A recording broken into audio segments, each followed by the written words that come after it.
오늘 우리에게 주시는 하나님의 말씀은 요한복음 12장 31절로 33절까지 말씀입니다. 지금은 이 세상이 심판받을 때이다. 이제 이 세상 임금인 사탄은 쫓겨날 것이다. 내가 땅에서 들리면 모든 사람을 이끌어 나에게 오게 하겠다. 예수님은 자기가 어떤 죽음을 당할 것인가를 보여주시기 위해서 이 말씀을 하셨다. 아멘. 예수님께서 이제 하나님의 때를 따라 하나님께서 맡기신 사명을 감당해야 하는 그런 상황 앞에 있습니다. 그리고 나중에 벳세다 사람들이 예수님을 찾아와 대화하는 내용을 우리가 이제 며칠 동안 함께 보고 있는데요. 이 내용을 통해 예수님께서 결국 하고자 하는 말씀은 너희들이 나를 믿고 구원을 받아야 한다라는 것이죠. 그런데 오늘 본문을 통해서 그 말씀을 더욱더 강력하게 하시는 것을 알 수 있는데요. 바로 심판을 받을 때라는 내용을 통해서 본문의 내용이 우리에게 매우 강력하게 다가오죠. 이 말씀을 묵상하는 가운데 저를 포함한 많은 사람들이 하나님의 심판에 대해서 너무 무심한 삶을 살아가고 있는 것은 아닌가라는 그런 생각을 해보게 되었습니다. 히브리서를 기록한 기자는 사람이 죽는 것은 정해진 것이고 그 죽음 뒤에 심판이 있다라고 이야기를 하였는데요. 어떤 사람이건 죽음 뒤에 하나님의 보좌 앞에 서서 이 땅에서 어떻게 살아왔는지에 대해서 하나님께서 반드시 심판하실 것을 우리 그리스도인들이 많이 잊으면서 살아가고 있는 것 같죠. 그래서 내가 원하는, 내가 만족하는, 그리고 무엇보다 나의 만족과 유익을 위해 구하고 살아가는 모습들 보게 되는데요. 사실 매우 엄격하고 엄중하게 이 세상이 심판을 받을 때다 라고 말씀하신 예수님의 그 의도 안에는 그러니 길이요 진리요 생명인 나를 믿고 그 심판 때에 영원한 생명을 소유해라 라는 말씀을 담고 있는 것입니다.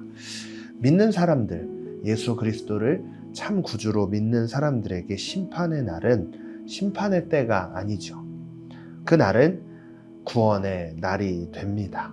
그래서 본문 32절 말씀에서 내가 땅에서 들리게 될 때 모든 사람을 이끌어 나에게 오게 하겠다라고 말씀하시는 것은 예수님께서 십자가에서 높이 들리셨을 때 그를 믿는 백성들이 죄를 용서받고 영원한 생명을 얻을 수 있게 된다는 것을 말씀하시는 것이죠. 이 땅을 살아가다 죽음 뒤에 심판을 받게 될 우리의 목적지가 예수 그리스도께서 십자가에서 들리시게 됨으로써 우리의 목적지는 바뀌게 되었습니다. 그러나 이 사실을 과연 우리는 얼마나 생각하고 얼마나 묵상하며 살아가고 있나요?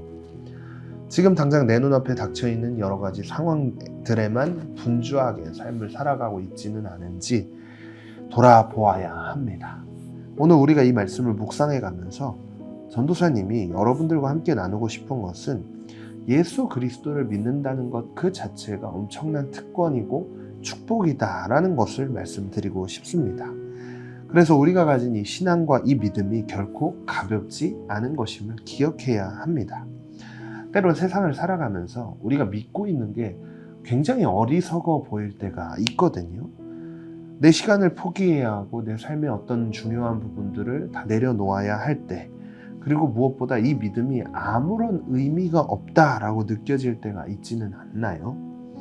그러나 오늘 말씀을 우리가 함께 묵상하면서 결코 이 믿음은 아무런 의미가 없는 것이 아님을 알아야 합니다. 심판을 받아야 할 우리의 목적지를 바뀌게 만들어준 엄청난 은혜고 또 특권이고 축복이라는 사실을 기억할 때 우리는 이 믿음의 여정길을 온전히 또 묵묵하게 걸어갈 수 있게 된다는 사실을 믿어야 합니다. 그래서 우리가 이 믿음의 여정길을 걸어간다는 건 쉽지 않습니다. 심판을 아무리 생각해도 쉽지가 않아요. 그런데 예수 그리스도께서 우리의 영원한 목적지를 바꿔주셨다는 그 사실 하나만 깊이 묵상한다면 우리의 믿음은 결코 아무런 의미가 없는 것이 아니라 축복이라는 사실을 내 안에 계신 성령 하나님께서 우리의 삶 가운데 깨달아 알게 해주실 줄 믿습니다. 그래서 우리가 이 믿음의 여정길을 걸어가는 가운데 이 사실을 매 순간 잊지 않고 저와 여러분들이 정말 죽는 그 순간까지 이 믿음의 길에서 이탈되지 않고 예수 그리스도의 그 은혜로 인해 정말 구원의 길에서 이탈되지 않는 그러한 축복을 누리는 저와 여러분이 되시기를 간절히 소망합니다. 기도하겠습니다. 하나님, 예수 그리스도를 믿는다는 것, 엄청난 특권이자 축복을 누리게 된 것임을 깨달아 알 수 있는 은혜를 부어 주시옵소서. 때론 믿음이 의미가 없어 보이고 또 아무런 필요가 없어 보일 때가 있지만, 그럼에도 불구하고 우리의 최종적인 목적지를 예수 그리스도의 십자가의 보혈의 능력으로 바꾸어 주셨다는 그 사실을 기억할 때 믿음의 여정길을 온전히 걸어갈 수 있다는 그 사실을 기억하게 됨을 오늘 말씀을 통해 들었습니다. 주님, 이 길에서 이탈되지 않고 온전히 묵묵하게 걸어갈 수 있는 우리 모두가 되게 하여 주실 줄 믿으며 모든 영광 주께 올려드리며 예수님의 이름으로 기도드립니다. 아멘.